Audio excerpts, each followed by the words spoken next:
నువ్వేంటి బావ ఇక్కడ? రమ్య నేను వచ్చి కాసేపే అవుతుంది. బావా ఇన్నాళ్ళు ఎక్కడున్నావు? ఏమైపోయావు?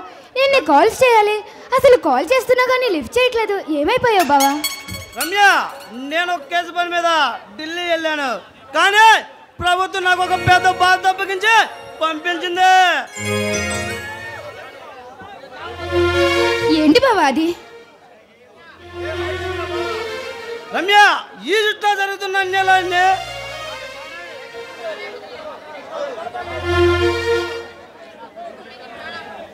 డబ్బుతో కొనలేని ప్రాణం, కానీ కొంతమంది దుర్మార్గులు పైసల కోసం మనుషులు ప్రాణాల్లో చెలగాడు మాడుతూ మెడికల్ మాఫియా దందాలని సాగిస్తున్నారు.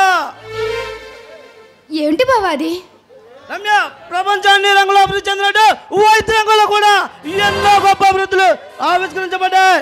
అందులో కీలక పాత్ర ఆర్గాన్. బావా జనరల్గా ఆర్గానిక్ ట్రాన్స్ఫ్యూషన్ అంటే బ్రెయిన్ డెడ్ అయ్యే వాళ్ళు, లేకపోతే ప్రమాదవశాత్తు మరణించే వాళ్ళు అవయవాలను వేరే వాళ్ళకి అందించడమే, అంతే కదా? రమ్య సేవా సంస్థలు ఉచిత వైద్య శిబిరాలు నిర్వహిస్తూ మనుషుల బ్లడ్ శాంపిల్ తీసి వాళ్ళ ఆర్గాన్ స్మగ్లింగ్ చేసి మెడికల్ మాఫియా దందాలని సాగిస్తున్నారు.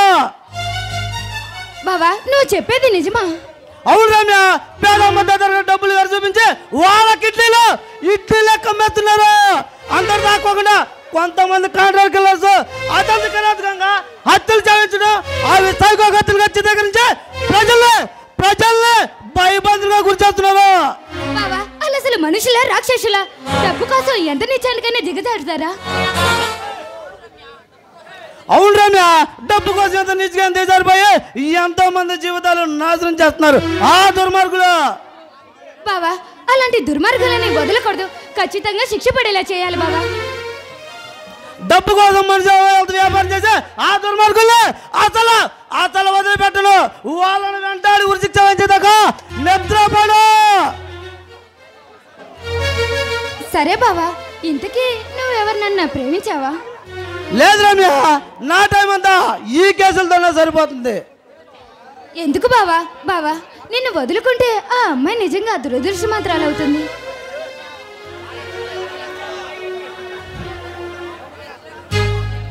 రమ్య తను నన్ను ప్రేమిస్తుందో తెలియకుండా నా ప్రేమించిన తనకు చెప్పి ఆమె మనిషిని నొప్పి చేయడం నాకు ఇష్టం లేదు. బావా ఎందుకు బావా? ఇంతకీ నీ స్వప్న సుందరి ఎవరు? రమ్య ఆమె తప్పకుండా నా అర్థంగా అవుతుంది. ఇంతకీ ఎవరు బావా నీ స్వప్న సుందరి? రమ్య సమయం వచ్చినప్పుడు అది నీకే అర్థమవుతుంది. బావా నీ కోరిక తప్పకుండా నెరవేరాలని నేను భగవంతుని మనస్ఫూర్తిగా కోరుకుంటున్నాను. వెళ్ళి వస్తాను, నాకు చిన్న పని ఉంది. Thank you Ramya.